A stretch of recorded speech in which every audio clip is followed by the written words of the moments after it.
এই মুহররম মাসের 10 তারিখে আমরা জানি, এতক্ষণ শুনছিলাম বা শুনেছি যে হুসাইন রাদিয়াল্লাহু তাআলা আনহু কারবালার ময়দানে শহীদ হয়েছিলেন, তাই তো? আরে ভাই বলুন না। হ্যাঁ, আচ্ছা আচ্ছা, এই মুহররম মাসের 10 তারিখে শুধু কি একটা ঘটনা ঘটেছিল?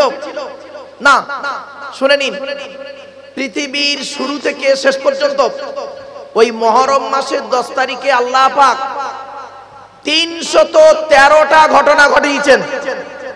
কত? 313টা ঘটনা ঘটাবেন। তার মধ্য থেকে 312টা ঘটনা অলরেডি ঘটে গেছে, আর একটি মাত্র বাকি আছে ওই মুহররম মাসের 10 তারিখে। আর হুসাইন রাদিয়াল্লাহু তাআলা আনহু যেদিন শহীদ হন, সে তারিখটা কবে ছিল? আমরা তো মুহররম মাসের 10 তারিখ বলি, সালটাল তো এটা কিছু ছিল নাকি? আমাদের একটা সবথেকে বড় ভুল হয় কি জানেন? আমার এক বন্ধু প্রফেসর আমাকে বলছে, মারুফ সাহেব, আপনাদের এই মৌলবী সাহেবগুলো এই বক্তব্য রাখতে গিয়ে নবী দিবসের জলসায় আমি এনেছিলাম একটা বক্তাকে। তো আমি বললাম, ভালো, কি প্রবলেম হয়েছে বলুন। তা বলছে, ভাই বক্তাটা ওয়াজ করছেন, আমি স্টেজে বসে আছি। ওই হিস্ট্রি প্রফেসর বলছে, আমি স্টেজে বসে আছি, বক্তারা ওয়াজ করছেন হযরত মুহাম্মদ সাল্লাল্লাহু আলাইহি ওয়াসাল্লাম পৃথিবীতে এসেছিলেন 570 খ্রিস্টাব্দে রবিউল আউয়াল মাসের 12 তারিখে।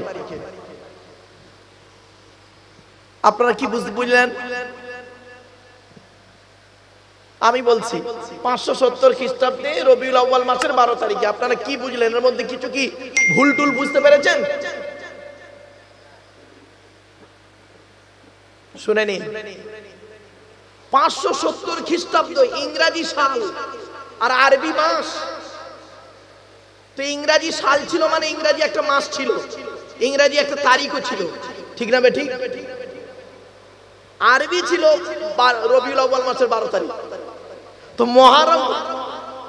মুহররম মাসের 10 তারিখ, এটা হলো আরবি তারিখ। সালটা কত ছিল? এইখানেই সমস্যা। আপনাদের বলে যাচ্ছি, বা শুনে রেখে দিন, 682 খ্রিস্টাব্দ। কত? আজ এটা কত খ্রিস্টাব্দ চলছে? 2024। আজকের জুলাই মাসের কত তারিখ বাপ? 17 তারিখ।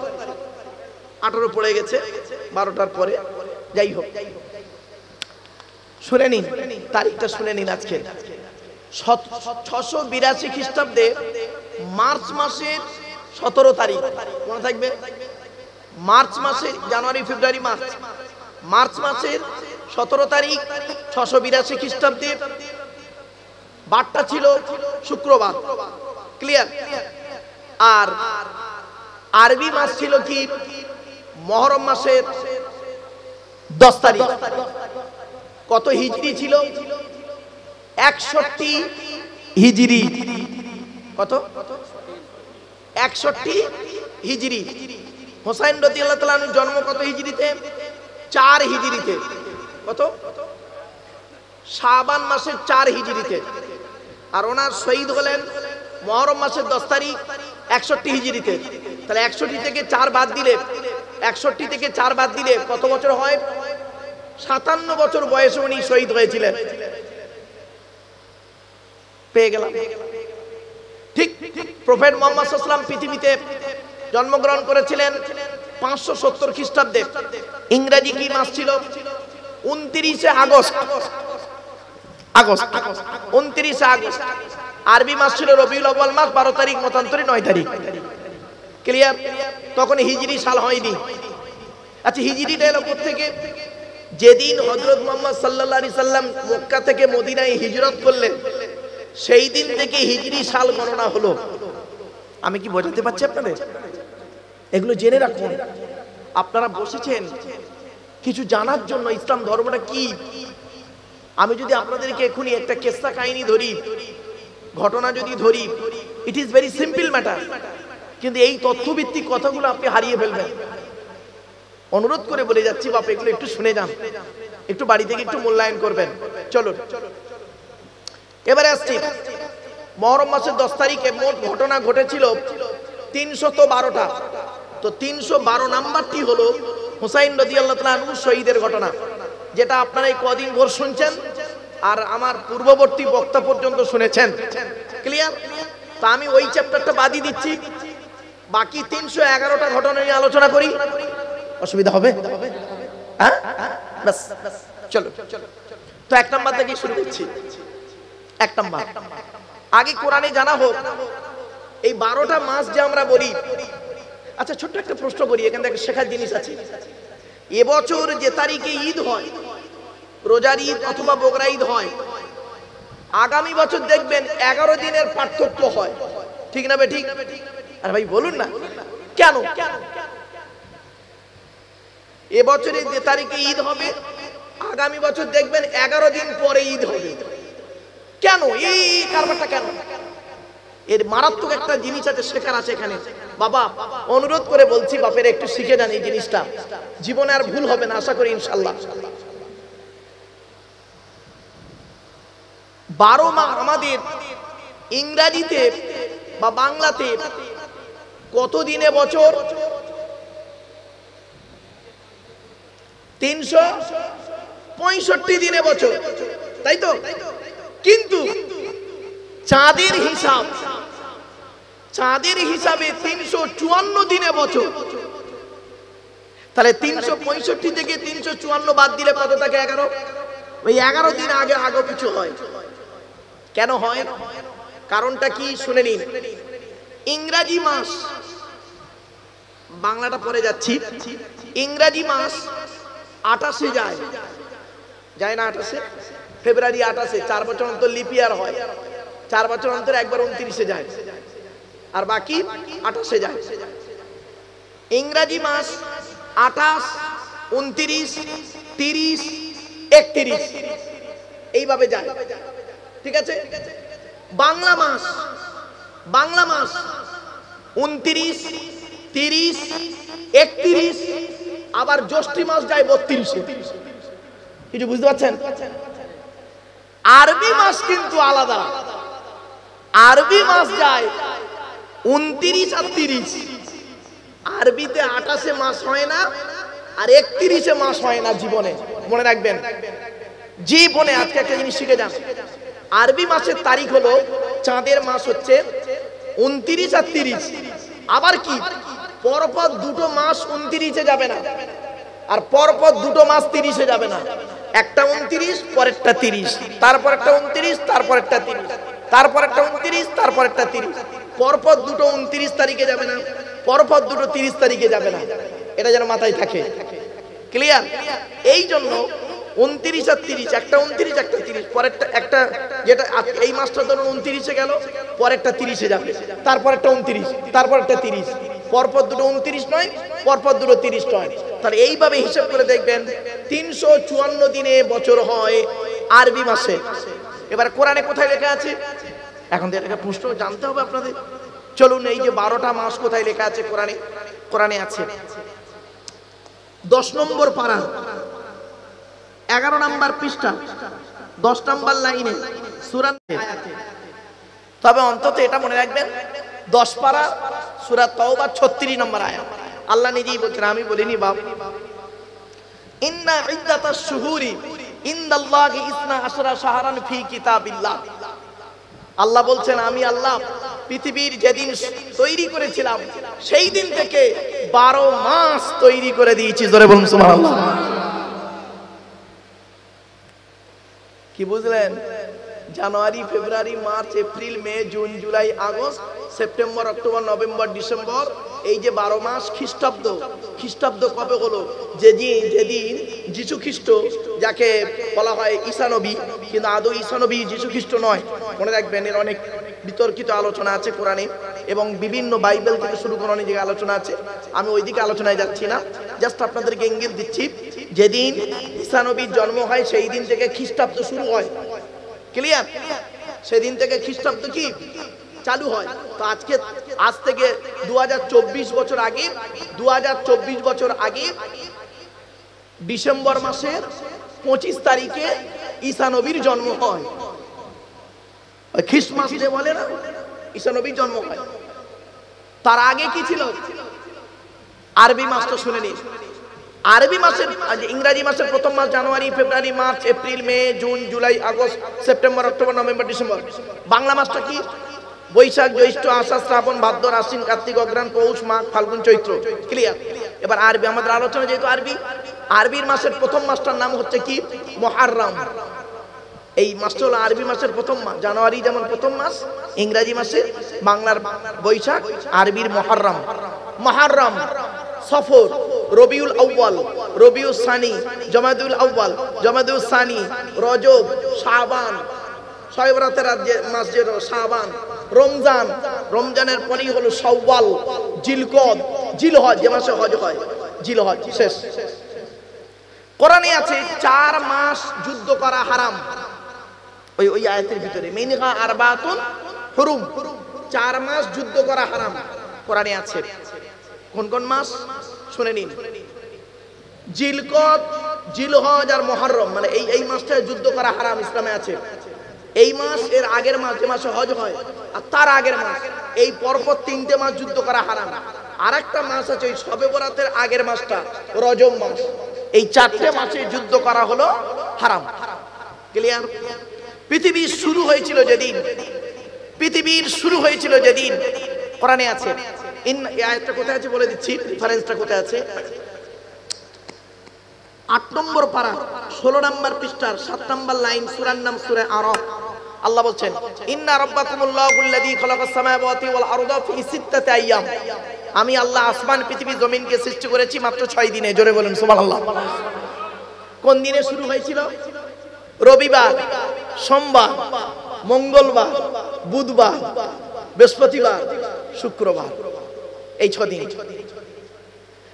এই 6 দিনের ভিতরে আল্লাহ পাক, শুনে নিন একটা গুরুত্বপূর্ণ কথা বলবো, পৃথিবীর যত মকরু বা অপছন্দনীয় জিনিসগুলোকে আল্লাহ পাক তৈরি করেছেন কবে জানেন? মঙ্গলবারে। কি বারে? মঙ্গলবারে। এই জন্য মুহাম্মদ সাল্লাল্লাহু আলাইহি সাল্লাম যখন দাড়ি শেভ করতেন, গোঁফ দাড়ি শেভ করতেন, বগলের লোম, নাভির নিচের লোম যখন পরিষ্কার করতেন, সেই হাত পায়ের নখ কাটতেন, সেটা হতো মঙ্গলবারে। এই মঙ্গলবারে কাটা হলো মুহাম্মদ নবীর সুন্নাত। জোরে বলুন সুবহানাল্লাহ। আর আপনারা কি করেন? চাঁদ রাতের বেলা সারা রাত ধরে সেলুনের খালি খাটাচ্ছি, ঠিক না? আমার বাবারা এগুলো শিখে নিন, জেনে নিন। চলুন। তো পৃথিবী প্রথম যেদিন তৈরি হয় সেদিন ছিল মুহররম মাসের 10 তারিখ। জোরে বলুন সুবহানাল্লাহ। পৃথিবীতে প্রথম, পৃথিবীকে আল্লাহ পাক তৈরি করে সর্বপ্রথম আকাশ থেকে পানি বর্ষণ করেছিলেন। জোরে বলুন সুবহানাল্লাহ। পৃথিবীর প্রথম মানুষ যাকে আদম আলাইহিস সালামকে তৈরি করা হয় যেদিন, সেদিন ছিল মুহররম মাসের 10 তারিখ। সুবহানাল্লাহ বলা গেল না? ও আচ্ছা আচ্ছা, আপনাদের তো টেনে টেনে বললে সুবহানাল্লাহ বলবেন নাকি? আচ্ছা যাই হোক, সুবহানাল্লাহ নাও বললে অন্তত একটু শুনে যান আর একটু জেগে থাকুন। এবারে আসছি, আদম নবীকে আল্লাহ পাক যেদিন পৃথিবীতে পাঠালেন, আপনারা জানেন আদমের বাম পাশের হাত দিয়ে মা হাওয়াকে তৈরি করা হয়েছিল, জানেন তো? বাহ। আদম এক গন্ধম ফল খেয়েছিলেন, গন্ধম ফল খাওয়ার কারণে পৃথিবীতে আল্লাহ পাক পাঠিয়ে দিলেন। ক্লিয়ার? তো আদম হাওয়া পৃথিবীতে যেদিন নামলেন সেদিন ছিল মুহররম মাসের 10 তারিখ। আদম আর হাওয়া দুজন দুদিকে গেল। প্লিজ অ্যাটেনশন একটু। কি অসুবিধা হচ্ছে বাবা? কি অসুবিধা হচ্ছে নাকি? আচ্ছা, মাইকে ডিস্টার্ব হচ্ছে নাকি বাপ? আচ্ছা আচ্ছা, একটু শুনে নেন, গুরুত্বপূর্ণ আলোচনা। বা একদিন ভাববেন যে লোকটাকে এনে লাভ হলো না লস হলো। আমি যদি হুসাইনের শহীদের ঘটনা আপনাদের কেঁদে কেঁদে বলি, আপনারা ওই করুণ দৃশ্যটাই শুনবেন, কিন্তু এই যে কথাগুলো আর শুনতে পাবেন না বাপ। চলো কি বাবা? আচ্ছা চলেন। আদম আলাইহিস সালাম, আদম আর হাওয়া পৃথিবীতে এলেন যেদিন, সেদিন ছিল মুহররম মাসের 10 তারিখ। আদম হাওয়া দুজন দুদিকে গেলেন। আচ্ছা কোথায় নামলেন তারা? মাউন্ট এভারেস্টে, মনে রাখবেন। আদম হাওয়া দুজন দুদিকে গেলেন। আদম গেল দক্ষিণ দিকে, সিংহল শ্রীলঙ্কায়, যাকে শ্রীলঙ্কা বলা হয়, যে জায়গাটায় আদম নবী থাকতেন ওই জায়গাটার নাম হলো এনুভাদাবাদ। কি বললাম মনে রাখবেন, এনুভাদাবাদ ওই জায়গাটার নাম। শ্রীলঙ্কার একজন প্লেয়ার ছিল, বাঁহাতি ব্যাটসম্যান, খুব ভালো অলরাউন্ডার, স্পিন বল করতেন এবং খুব ভালো ব্যাটসম্যান, মারকুটে ব্যাটসম্যান ছিলেন, সনদ জয়সূরিয়া। মনে পড়ছে কারো? এই ইয়াং ছেলেরা জানে না, তো বয়স্করা জানে না। সনদ জয়সূরিয়া, ওর বাড়ি ওখানে। হাসান তিলকারত্নে, ওর বাড়ি ওখানে, ওই এনুভাদাবাদ এলাকায়। তো ওখানে আদম নবী থাকতেন। আর মা হাওয়া কোথায় থাকতেন? মা হাওয়া গেলেন উত্তর দিকে। উত্তর দিকে গেলে কোথায় গেল? উত্তর দিকে গিয়ে ঠেকলেন জেদ্দা, আরবের জেদ্দায়, মরুভূমি এলাকা থাকেন ওখানে। আদম হাওয়া একত্রিত হয়েছিল কিভাবে শুনে নিন। একটা পাখির মাধ্যমে। মিশকাত শরীফে আল্লাহর নবী বলেছেন চারটে প্রাণীকে মারা নিষেধ। চারটে প্রাণীকে মারবেন না। কে কে? নবীজি বলেছেন, এক নাম্বার পিঁপড়ে মারা নিষেধ। পিঁপড়ে মানে কোন পিঁপড়ে? কালো কালো পিঁপড়ে, গায়ে বায়, ওই পিঁপড়ে মারা নিষেধ। পিঁপড়ে মারা নিষেধ বলেছি বলে লাল লাল কাঠ পিঁপড়ে 4 পিস লুঙ্গির ভিতরে ঢুকে পড়েছে, মারবেন না। আধ ঘন্টা পরে বুঝতে পারবেন অবস্থা খুব খারাপ, কাউকে দেখাতেও পারবেন না, বলতেও পারবেন না।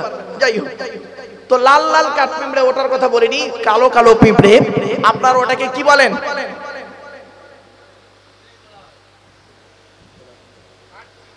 যাই হোক, আপনারাই ভালো জানেন বাবা। কালো কালো পিঁপড়ে কামড়ায় না, গায়ে বায় খালি, ওই পিঁপড়ে মারা নিষেধ। তাহলে আপনার যদি একটা কাঠ পিঁপড়ে গায়ে বায়, আপনি তাকে মারবেন না মারবেন না? জোরে বলুন, কেন মারবেন? তার হাদিস কি? হাদিসটা শুনে যান, আমি বলে দিচ্ছি। আল্লাহ নবী বলেছেন, এই জন্যই মানুষ আলেমদেরকে ডাকা বাবা। আল্লাহ নবী বলেছেন উকতুলুল মুজি কবলাল ইজা, এটা হাদিস। উকতুলুল মুজি কবলাল ইজা এর বাংলা অর্থ হলো কোন কষ্টদায়ক জন্তু তোমাকে কষ্ট দেওয়ার আগে তুমি তাকে অ্যাটাক করো। এজন্য সাপ আপনাকে ফোনা মারার আগেই আপনি সাপকে মারুন। কিছু বুঝতে পারছেন না? কথা বুঝতে পারলেন না তো? পিঁপড়ে আপনাকে কামড়ানোর আগেই আপনি পিঁপড়াকে মেরে ফেলুন বা সরিয়ে দিন। বলতা ভীমরুল আপনাকে কামড়ানোর আগেই আপনি তাকে সরিয়ে দিন। মনে রাখবেন, পৃথিবীতে প্রত্যেকটা ব্যক্তি বস্তুর ভিতরে আল্লাহ পাক তার নিজস্ব একটা পার্টস দান করেছে, ঠিক না ঠিক? বিশাল বড় হাতি, আল্লাহ তার বিশাল বড় দেহ দিয়েছে। জিরাফের গলাটা লম্বা করে দিয়েছে, ক্যাঙ্গারুর পিছনের পাটা লম্বা করেছে। কি আশ্চর্য সৃষ্টি দেখুন! জিরাফের গলা লম্বা, ওর গলা লম্বা, এর পা লম্বা। কি আশ্চর্য! আবার আল্লাহ বলে, বান্দা তারের মতো দেখতে 2 হাত কেউটো সাপ, তারের মতো দেখতে 2 হাত কেউটো সাপ। আত্মরক্ষা করার জন্য আল্লাহ পাক একটা ফোনা দিয়েছে। ছাগলের মতো দেখতে একটা প্রাণী, নাম হলো তার বাঘ, আত্মরক্ষা করার জন্য একটা হিংস্র মনোভাব দিয়েছে। আবার আল্লাহ বলে ছোট্ট একটি মৌমাছি, আত্মরক্ষা করার জন্য পেছনে একটা হুল দিয়েছে। এতগুলো সৃষ্টিজীবের ভিতরে মানুষকে কি দিয়েছে? কোরআন বলছে লাকাদ খালাকনাল ইনসানা ফি আহসানি তাকবীম।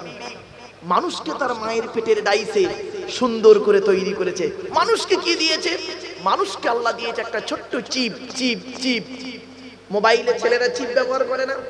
এই যুবক ছেলেরা শুনে নাও, তোমরা 1 GB 2 GB 8 GB 16 GB 32 GB chip ব্যবহার করো মোবাইলে। তারপরে কি হয়? মাল হ্যাং হয়ে যায়, নিতে পারে না। আল্লাহ বলে তোর দেহের মধ্যে একটা চিপ দিয়েছি, চিপটার নাম হলো ব্রেন। সামান্য এইটুকু ব্রেনের মাধ্যমে আকাশের উপরেও চড়ছিস, মাটির তলায় যাচ্ছিস। কি আশ্চর্য! আদম সন্তানরা কি করলো? এই পৃথিবীর সবথেকে গভীরতম খাদ শুনে নিন। পৃথিবীর বৈজ্ঞানিকরা এক জায়গায় হয়ে পৃথিবীর নিচে যেতে চাইছিল। কত দূর যাওয়া যায় দেখি, 12 কিলোমিটার মোটে গিয়েছে। কত 12 কিলোমিটার মানে কম নয়। এখান 12 কিলোমিটার এখান থেকে বাগনান হবে নাকি বাবা? আরো বেশি। তাহলে এতটা নিচে গভীর করেছে। ওটাই পৃথিবীর সব থেকে গভীরতম খাদ। মানে বৈজ্ঞানিকরা দেখতে ছিল পৃথিবীর শেষে কি আছে। তো 12 কিলোমিটার যখন মানে খুলেছে, খোলার পরে এত আগুন বেরোচ্ছে, ওরা তাড়াতাড়ি চাপা দিয়ে দিয়েছে। আল্লাহ বলছে, বান্দা সামান্য 12 কিলোমিটার নেবে এই দেখলি, আর উপরে কি দেখবি? এক একটা এখান থেকে তারাগুলো দেখতে পান, এক একটা তারার ভিতরে কয়েকটা পৃথিবী ঢুকে যাবে। সুবহানাল্লাহ বলেন। ভাবতে পেরেছেন গ্যালাক্সি নিহারিকা সম্পর্কে? আল্লাহ বলছে তোরা আকাশ নিয়ে গবেষণা কর, আকাশ নিয়ে গবেষণা করতে করতে দেখবি তোদের ব্রেনটা, মাথাটা আমি আল্লাহ আমার কাছে নত হয়ে আসবে। জোরে বলুন সুবহানাল্লাহ। পাতাল নিয়ে গবেষণা কর, জমিন নিয়ে গবেষণা কর, করতে করতে দেখবি, জমিন নিয়ে গবেষণা করতে করতে দেখবি লাস্টে তোর মাথাটা আমি আল্লাহ আমার কাছে নত হয়ে আসবে। জোরে বলুন। সমুদ্র নিয়ে গবেষণা কর, সমুদ্র নিয়ে গবেষণা করতে গিয়ে দেখবি, এই পৃথিবীতে সমুদ্র নিয়ে গবেষণা করতে গিয়ে দেখবি সমুদ্রের নিচে কি রেখেছি। ভাবতে ভাবতে তুই দেখতে দেখতে তোর মাথাটা আমি আল্লাহ আমার কাছে নত হয়ে যাবে। ছোট্ট একটা উদাহরণ দিচ্ছি। আচ্ছা আপনারা শুনেছেন না, অনেকে বলেন 18,000 মখলুকাত, শুনেছেন তো? না বাবা শোনেন, মখলুকাতের সংখ্যা 18,000 নয়। তাহলে কত? মখলুকাতের সংখ্যা হলো অগণিত, অগণিত মখলুকাত। তবে হাদিস পাকে এসেছে আল্লাহর নবী মুহাম্মদ সাল্লাল্লাহু আলাইহি ওয়াসাল্লাম বলেছেন মখলুকাতের সংখ্যা হলো 1000। কত? 1000। 400 থাকে পানিতে, 400 থাকে পানিতে, আর 600 থাকে পানির উপরে। এবার মখলুকাতটা কি একটু খুলে নিন। মানুষ হলো একটা মখলুকাত, কিছু বুঝতে পারলেন তো? মানুষের কত রকম কোয়ালিটি কোয়ান্টিটি নেই, হাজার রকমের মানুষ আছে। গেরিলা থেকে শুরু করে আর সেই শ্রীলঙ্কায় চলে যান, আর হুঞ্জা থেকে শুরু করে চলে যান, মানুষ একটা মখলুকাত। আবার দেখেন চতুষ্পদ জন্তু একটা মখলুকাত। চতুষ্পদ জন্তুর মধ্যে বাঘ, ভাল্লুক টাল্লুক পড়ে যাচ্ছে। বাঘের কত রকম কোয়ালিটি আছে নিশ্চয়ই জানেন, সিংহের কত রকম কোয়ালিটি। পাখি একটা মখলুকাত, পাখির কতগুলো ভাগ আছে ইত্যাদি ইত্যাদি। তো মখলুকাতের সংখ্যা হলো 1000। 400 থাকে পানিতে, 600 থাকে পানির উপরে। এগুলো মাথায় রাখুন। তো 1 নাম্বার আল্লাহর নবী বললেন 4টে প্রাণীকে মারা নিষেধ। 1 নাম্বার কি? 1 নাম্বার হলো পিঁপড়ে মারা নিষেধ। 2 নাম্বার মৌমাছি মারা নিষেধ। মৌমাছি কোরআনে আছে, মৌমাছি মারা নিষেধ। ভাবতে পেরেছেন মৌমাছি নিয়ে কোরআন নিয়ে গবেষণা করলো কি? ভাবতে পেরেছেন কেউ? শুনে নিন একটা ছোট্ট ঘটনা বলি আপনাদেরকে। হযরত মুহাম্মদ সাল্লাল্লাহু আলাইহি সাল্লাম একদিন সাহাবীদেরকে নিয়ে দাঁড়িয়ে আছেন। এমন সময় একটা মৌমাছির চাক, মৌমাছির দল উড়ে উড়ে যাচ্ছে। মুহাম্মদ সাল্লাল্লাহু আলাইহি ওয়াসাল্লাম তাদেরকে বললেন, এই মৌমাছির দলেরা দাঁড়াও। তো মৌমাছির দলেরা দাঁড়িয়ে গেল, হঠাৎ গোল হয়ে দাঁড়িয়ে গেল। তো নবীজি মৌমাছিদেরকে জিজ্ঞাসা করেছিলেন যে তোমাদেরকে আমি একটা প্রশ্ন করব, এই পৃথিবীতে হরেক রকমের ফুল এবং ফল থেকে তোমরা খাবার সংগ্রহ করো, তো তোমাদের মধুটা এত মিষ্টি হয় কি করে? জাস্ট একটা প্রশ্ন। ওই মৌমাছির দলের ভিতর থেকে একটা মৌমাছির জবানকে আল্লাহ খুলে দিয়েছিলেন। তখন সেই মৌমাছি বলেছিল, আসসালামু আলাইকা ইয়া রাসূলুল্লাহ, আমাদের চাকে রানী মৌমাছি বসে আছে, আমরা হলাম কর্মী। শুনে নিন ভাষাটা, চাকে বসে আছে আমাদের রানী মৌমাছি, আমরা হলাম কর্মী। আমাদেরকে এটাই অর্ডার দেওয়া হয়েছে, আমরা যেখান থেকে খাবার সংগ্রহ করব ওখান থেকে এই চাকে আসা পর্যন্ত মাঝখানে যতটুকু রাস্তা পাবো, সময় পাবো, মুহাম্মদ সাল্লাল্লাহু আলাইহি সাল্লামের উপরে দরুদ পড়তে পড়তে আসতে হবে। জোরে বলুন। কি বুঝলেন? ভাবতে পেরেছেন? এই যে মৌমাছি সম্পর্কে কোরআনে, আমার বায়োলজি ছিল একটা সাবজেক্ট, তো মৌমাছির চ্যাপ্টার ছিল আমার একটা বেশ ছাত্র জীবনে একটা খুব প্রিয় সাবজেক্ট ছিল, বায়োলজি আমার সাবজেক্ট ছিল। তো সেই সম্পর্কে আলোচনা করলে ব্যাপক আলোচনা, ওদিকে গেলাম না, চলুন। তো এবার আসছি মৌমাছি মারা নিষেধ। নবীজি বললেন তোমরা মৌমাছিকে মেরো না, মধু সংকটে পড়তে হবে। তাহলে 3টে প্রাণী কি কি হলো? 1 নাম্বার হলো কি? পিঁপড়ে। 2 নাম্বার মৌমাছি। 3 নাম্বার হচ্ছে কি? হুদহুদ বলে একটা পাখি আছে, নাম শুনেছেন? হুদহুদ পাখি। সুলাইমান নবীর জামানায় ওই পাখির মূল্য অনেক ছিল, গুরুত্ব অনেক, হুদহুদ পাখি। তিনটে। 4 নাম্বারটা খুব ইম্পর্টেন্ট, এই কথাটা বলার জন্য আপনাদেরকে এত দূর আনলাম এই মুহররম মাসের 10 তারিখ বোঝাতে গিয়ে। সুরাত বলে একটা পাখি, এই পাখিটা ভারতবর্ষের বেশ কিছু রাজ্যে, বাংলাদেশ, মায়ানমার আর শ্রীলঙ্কা, এই এলাকাটায় এই পাখিটা পাওয়া যায়, অন্য কোনো এলাকায় পাওয়া যায় না। শুনে নিন, ওই পাখিটাকে আপনারা দেখেছেন, ঠোঁটটা লাল, পা দুটো লাল, গায়ে কালো আর হলুদ ছিটা। ওই পাখিকে আল্লাহ বলে, ওর নাম সুরাত, আড়ি কোকিল বলে বাংলায়। ওই পাখিকে আল্লাহ বললেন, এই পাখি আদম নবী রয়েছে শ্রীলঙ্কায়, ওখান থেকে রাস্তা দেখিয়ে দেখিয়ে নিয়ে গিয়ে আদম আর হাওয়াকে আরবের একটা মাঠে একত্রিত করে দাও। তো আদম নবী ওই পাখিকে অনুসরণ করে করে গিয়ে আদম আর হাওয়া যে মাঠে একত্রিত হয়েছিলেন সেই মাঠটার নাম হলো আরাফাতের ময়দান। আরাফাত মানে কি? আরাফাত মানে হলো পরিচিত, ওর বাংলা মানে হলো পরিচিত। আদম হাওয়া ওই জায়গায় পরিচিত হয়েছিল বলেই ওই জায়গার নাম হয়েছে আরাফাতের ময়দান। আর ওই আরাফাতের ময়দানে যেদিন আদম হাওয়া একত্রিত হয়েছিল সেদিন ছিল মুহররম মাসের 10 তারিখ। 313টা ঘটনা বাবা, এইগুলো খুঁজে বের করতে করতে অর্ধেক সময় চলে যাচ্ছে গো বাবা। চলেন, অসুবিধা হচ্ছে আপনাদের? চলো। আপনারা জানেন আদম নবী একটা গন্ধম ফল খেয়েছিলেন, মা হাওয়াও খেয়েছিলেন। যেদিন আদম নবীর দোয়া আল্লাহ কবুল করেছিলেন সেদিন ছিল মুহররম মাসের 10 তারিখ। আদম নবীর প্রত্যেকটা সন্তান হতো জোড়া জোড়া। কি জোড়া জোড়া? একটা ছেলে একটা মেয়ে, একটা ছেলে একটা মেয়ে। তো দুটো ছেলে দুটো মেয়ে হলো যখন, কি হাবিল আর কাবিল নাম শুনেছেন? আর ও জোড়া দুটো মেয়ের নাম কি? আকলিমা আর গাজা। তো আপনারা শুনেছেন যে হাবিল কাবিলের একটা যুদ্ধ হয়েছিল, কোরআনে ঘটনাটি আছে 6 নম্বর পারায় সূরা মাইদার মধ্যে। তো হাবিল কাবিলের যুদ্ধ হলো, প্রথম কবর হলো যেদিন, সেদিন হলো মুহররম মাসের 10 তারিখ এই ঘটনা ঘটেছিল। এরপরে আসছি, আদম নবীর প্রত্যেকটা সন্তান জোড়া জোড়া হতো, একটা সন্তান বেজোড় হয়েছিল, সেই সন্তান নাম হলো হযরতে শীশ আলাইহিস সালাতু ওয়াস সালাম। শীশ নবী যেদিন জন্মগ্রহণ করেন সেদিন ছিল মুহররম মাসের 10 তারিখ। শুনে নিন, আপনারা এখানে বসে আছেন প্রত্যেকেই, আমি আপনাদের সঙ্গে কথা বলছি। অনেক সময় আমরা একে অপরের সঙ্গে কথা বলতে গিয়ে, কথোপকথন করতে গিয়ে আঙুল তুলে কথা বলি না? আরে ভাই বলুন না, আঙুল তুলে কথা বলি না? আমিও আপনাদের আঙুল তুলে কথা বলছি, আপনারা অনেকে কথা বলতে গিয়ে বলেন। তো অনেক মানুষ দেখবেন আঙুল তুলে কথা বললে রেগে যায়।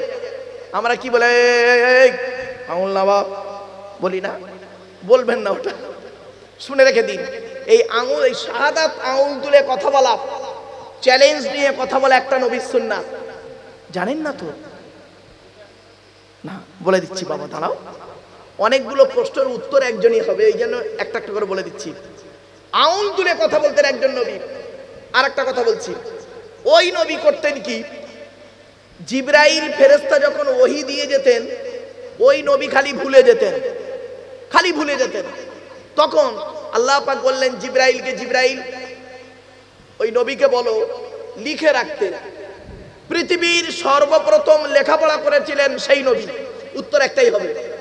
চলো, আবার আপনারা এখানে যত জামা পরে আছেন, যা যেমন জামা পরেছি আমরা, প্রত্যেকের জামার সেলাই আছে না? আরে ভাই বলুন না, এই সেলাই করা কাপড় কবে থেকে পরলেন শুনে নিন। পৃথিবীর সর্বপ্রথম সেলাই করা কাপড় পরেছিলেন সেই নবী, অর্থাৎ সেই নবী ছিলেন পৃথিবীর প্রথম দর্জি। দর্জি সেই নবী।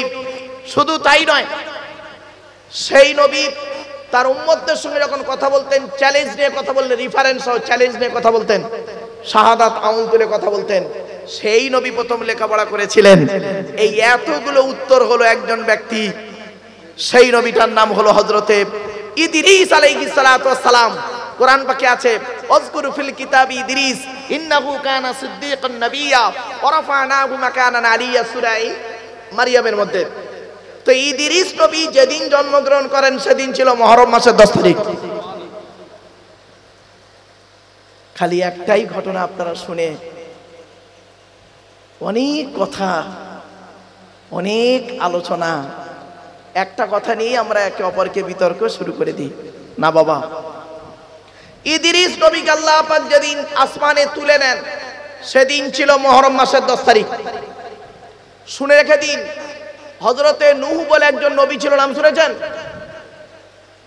দুটো নবীর স্ত্রী ঈমান আনে নাই, মনে রাখবেন, দুটো নবীর স্ত্রী ঈমান আনে নাই, অর্থাৎ স্বামীর প্রতি আল্লাহর প্রতি ঈমান আনে নাই এবং নবীকে, স্বামীকে নবী বলে মেনে নেয়নি। দুটো নবীর স্ত্রী, একটা নবীর নাম হলো হযরতে নূহ আলাইহিস সালাতু ওয়াস সালাম, নূহ নবীর স্ত্রী, আর একটা নবীর নাম হলো হযরতে লূত আলাইহিস সালাতু ওয়াস সালাম। নূহ নবীর স্ত্রীর নাম ছিল ওয়াহিলা, আর লূত নবীর স্ত্রীর নাম হলো ওয়াইলা, মনে রাখবেন। তো নূহ নবীর জামানায় একটা প্লাবন হয়েছিল, সকলে জানেন তাই তো? নূহ নবীর জামানায় প্লাবন হয়েছিল। কাঠের মিস্ত্রি যারা আছেন, পৃথিবীর সর্বপ্রথম কাঠের কাজ করেছিলেন সর্বপ্রথম যিনি, তিনি হলেন হযরতে নূহ আলাইহিস সালাতু ওয়াস সালাম। নূহ নবী যেদিন জন্মগ্রহণ করেন সেদিন ছিল মুহররম মাসের 10 তারিখ। আর এমনকি ওনার নৌকো জুদি নাম 12 নম্বর পাড়ায় আছে, জুদি নামক পাহাড়ে গিয়ে ঠেকেছিল যেদিন, মানে মানুষ বেঁচে গিয়েছিল বন্যা থেকে, সেই দিন ছিল মুহররম মাসের 10 তারিখ। চলে বলুন কোথায় আছেন বাবা? চলো আর একটু এগিয়ে যাচ্ছি। এরপরে আসছি নূহ নবীর তার সন্তানদেরকে অনেকবার অনেক কথা বলেছেন। আপনারা জানেন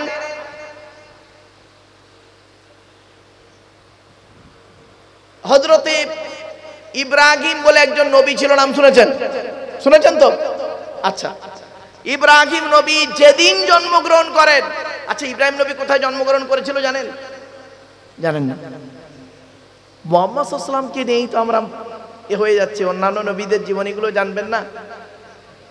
ইব্রাহিম নবী জন্মগ্রহণ করেছিলেন গর্তে। কোথায় কোথায়? গর্তের মুখে। তো ইব্রাহিম নবীর মা করলেন কি, নমরুদের দলবল আসছে বলে সঙ্গে সঙ্গে করেছেন কি জানেন? বাচ্চাটাকে রেখে দিয়ে দূরে সরে গেছে, যদি বাচ্চাটাকে মেরে ফেলে দেয়। যেই দূরে সরে গেছে, নমরুদের দলবল চলে গেছে, দেখছে ইব্রাহিম নবী দুইটা আঙুল, এই শাহাদাত আঙুল আর এই আঙুল, এই দুটো আঙুল গালের মধ্যে সেটিং করা আছে, একটা দিয়ে মধু, একটা দিয়ে দুধ আল্লাহ পাক খাওয়াচ্ছেন। জোরে বলুন সুবহানাল্লাহ। যেদিন ইব্রাহিম নবী জন্মগ্রহণ করেছিলেন সেদিন ছিল মুহররম মাসের 10 তারিখ। জোরে বলুন। ইব্রাহিম নবী মায়ের দুধ খেতে পায়নি, শুনে রেখে দিন। ইব্রাহিম নবী মায়ের দুধ খেতে পায়নি, শুনে রেখে দিন। ইব্রাহিম নবীর মা যখন দেখলেন বাচ্চা ইব্রাহিম ওইভাবে সেটিং হয়ে খাচ্ছে, আল্লাহ শুকরিয়া আদায় করলেন, চলে গেলেন। আর পাশেই ছিল একটা বড় পাথর, যেই ইব্রাহিম নবীর মা চলে যাচ্ছেন, পাথরটা অটোমেটিক এসে আস্তে আস্তে আস্তে আস্তে এসে আর ওই গর্তের মুখটা চাপা পড়ে গেল। ইব্রাহিম নবীর মা দেখে অবাক, বাড়ি চলে গেল। প্রতিদিন আসতেন, প্রতিদিন যখন আসতেন আবার ওই পাথরটা সরে যেত। ইব্রাহিম নবীর মা দেখতেন বাচ্চা ঠিক খাচ্ছে আছে, আবার যখন চলে যেতেন পাথরটা আবার হয়ে গেল। এইভাবে ইব্রাহিম নবী 7 বছর, 7 ইয়ার্স, 7 বছর ওর ভিতরে থাকতে লাগলেন।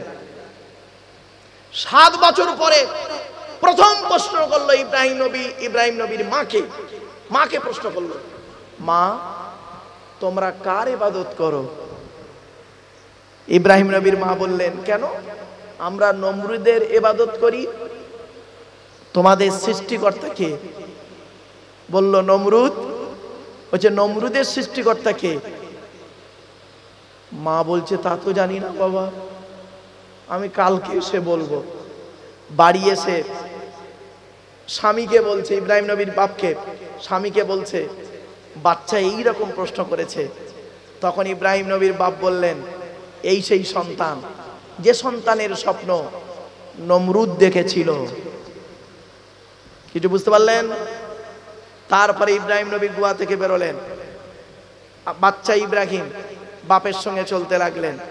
চলতে চলতে অনেক বড় ইতিহাস ঘটে গেছে এর মধ্যে, বেশি আর লম্বা চড়া করলাম না। ইব্রাহিম নবীকে করলেন কি, ইব্রাহিম নবী তার বাপকে বললেন, আব্বা এই কাজগুলো তুমি করো না, এই কাজগুলো ঠিক না। যে নিজের গায়ে একটা মাছি বসলে উড়াতে পারে না, সে তোমাকে কি করে সাহায্য করবে? এই কথা বলাতে, শুনে নিন ঘটনাটা, এই কথা বলাতে ইব্রাহিম নবীর বাপ বললে, এই এই এই তোর বকতে হবে না, তোর যেটা বলছিস সেটা কর।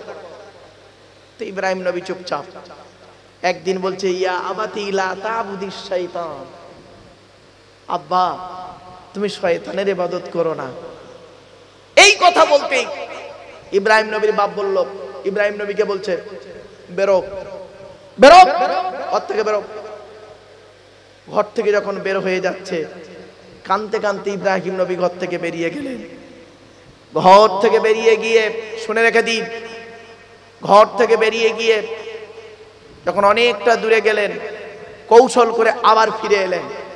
তারপরে আপনারা জানেন, কুল্লা ইয়া নারু কুনি বারদাম ওয়া সালামান আলা ইব্রাহিম, 17 নম্বর পারে ইব্রাহিম নবীকে আগুন কুণ্ডে ফেলা হয়েছিল। ইব্রাহিম নবীকে যখন আগুন কুণ্ডে ফেলা হয়েছিল, কি মাছ ছিল বলতে পারেন? কে বলতে পারবেন কোন মাছ ছিল? শুনে নিন, চৈত্র মাসে, চৈত্র মাসের 31 তারিখ, চৈত্র মাসে 31 তারিখ মনে রাখবেন। চরকের মাধ্যমে, চরকির মাধ্যমে ওনাকে আগুন কুণ্ডে ফেলা হয়েছিল। আল্লাহ পাক ইব্রাহিম নবীকে যেদিন আগুন কুণ্ড থেকে মুক্তি দিলেন, সেদিন ছিল মুহররম মাসের 10 তারিখ। এরপরে ইব্রাহিম নবী বাড়ি থেকে বের হয়ে এলেন। ইব্রাহিম নবী বিবাহ করলেন একজন মেয়েকে। ইব্রাহিম নবীর বিয়েটা ছিল অনেক বিশাল বড় ইতিহাস, শুনলে টাইম থাকবে না, জাস্ট খালি আপনারা শুনেন, বুঝে নিন।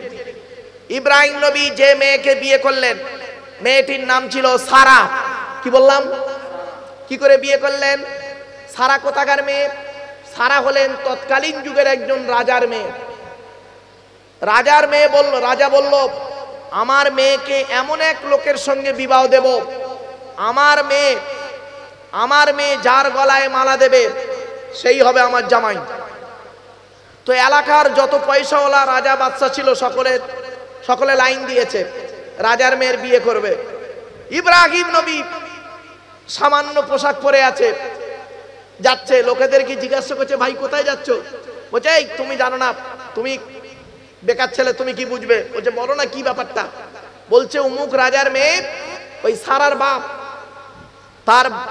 তার মেয়েকে বিবাহ দেবে, সেই মেয়ে নিজে স্বামী চয়েস করবে, যার গলায় মালা দেবে সেই হবে ওই রাজার জামাই। তো উনি দেখলেন, আমিও যাই।